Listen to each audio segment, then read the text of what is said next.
The Sig Sauer P320, one of the most sought out firearms in the world. A firearm made for perfection. Sig Sauer P320, real quick, in a quick review right now, really quick. Go out and get you one. Sig Sauer 9mm para, which stands for Parabellum. This is not a review, it's more of a just look what I got. Is it awesome? Yes, it's a freaking badass rifle. Did I just say rifle? It's a badass pistol. And it's early in the morning. I did the night shift. My kids are at school, so I wanted to make a quick video for you guys. And the only way I could do that without getting interruptions or being aware of where I'm muzzle sweeping when my kids are at school. I like this gun, guys. I mean, what else could you say about a gun that's striker fired but feels like a single action pistol? This gun feels like a single action 229 without a doubt, and especially rocking the Urkels, the E2 grips. This texture is exactly like it. I like the way they did that. It's a good texture to have. Only gripe about this gun is that, like all SIGs, the freaking slide stop is too far back. My hand, my fat fingers actually hold the slide down, or hold the slide. It doesn't lock back on the last round. So I'm going to end up cutting this side, and I'm going to leave this side over here, because I could still do a type 3 malfunction and still lock it back. So I'm going to cut this one off and be able to shoot it just fine. That's the only thing I have to say bad about it. It's a heavy gun, but it's heavy in the right places. It's real balanced. It feels good. The frame's light, but the chassis system inside makes it a little heavier, the frame. And the slide is just a typical 9mm slide.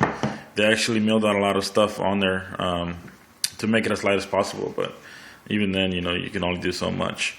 Comes with a big holster. I don't like that. I'm going to cut it because this is for the SIG P320, the full size, and I don't know why they included a holster that was made for both guns. I mean, they could have cut that 3/4 of an inch shorter. That's the only gripe on the holster. Nice gun, feels good. Like I said, this one has night sights, and very good feeling gun. Cock insertions on the front, the taper on the slide really makes it. Feels really nice in the hand. Like I said, the only thing is the damn slide catch is a little bit too far back, but I can get past that once I cut it off, like I did on my 229. I actually cut it. It does have a chamber indicator here. And let me show you real quick. Okay, this protrudes a little bit. You can't see any red, and my fingernails are really dirty, guys. I'm sorry about that. But yeah, this the focus, motherfucker. Yeah, my phone's not doing it. But you can see the brass there. You can see the brass on the side. That's a little window there. You can see what you got. It's either going to be brass or aluminum, all that, any other color it's going to shine through. You'll be able to see that with no problem. But that isn't the indicator. The indicator's right here on the side. It sticks down. So it does have an indicator there.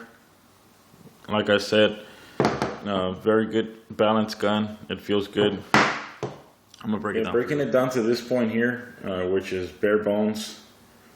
Pretty much this is all you need to really clean it. These are the internals here. These are the, all the inside, the guts. If you can see the slide lock, it has, it makes contact on both sides. So by me cutting one side off, it's not going to hurt it. It'll still be able to lock with the other side. And they work simultaneously the same. There's not one that's a little higher than the other like they are on the M&P. The M&P, it only locks on one side, but it has two tabs. And the frame, well, you can change that out really quick. The frame is really light. What makes it heavy is this chassis. this chassis is pretty heavy. It's got some heft to it, which is pretty nice. You got the barrel there. See the rifling. Looks pretty nice. I like that. Got it lubed up really nice. And the recoil spring, it's a double recoil spring. It's all metal. It's got a metal recoil rod, and it's got the flat spring on the front. The front recoil spring's flat, and it's got the wire traditional, Sig recoil spring on the back, which this compresses a little bit easier than the spring does on the bottom spring. So basically, when you start, the retention, it slows it down really nice. You can feel it when you rack it. 15 round magazines. They do ship you with 2 magazines, the R 15 rounders, and which is pretty nice, 15 rounders. And you can see inside the slide here. You can basically see all the cuts, all the milling that they did on the slide. There's a lot of milling in there.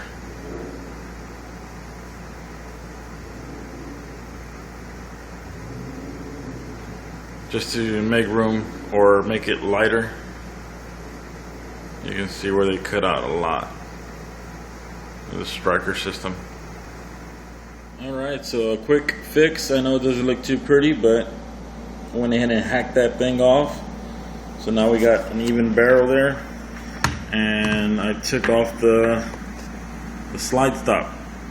I made it more ergonomic for me. I'll be able to grasp it a little better without having that slide stop like on this side. So now the thumb's forward grip's gonna be good for me, and I don't have to worry about a dry click at the end like an AK or something, because when your thumb's riding on that slide stop, you get that click, meaning that didn't lock back on an empty chamber. You start thinking it's the mag, but no, it's just your grip and the way you're holding it. So, alright guys, Sig P320, I like it. Get yourself one, and have a good one.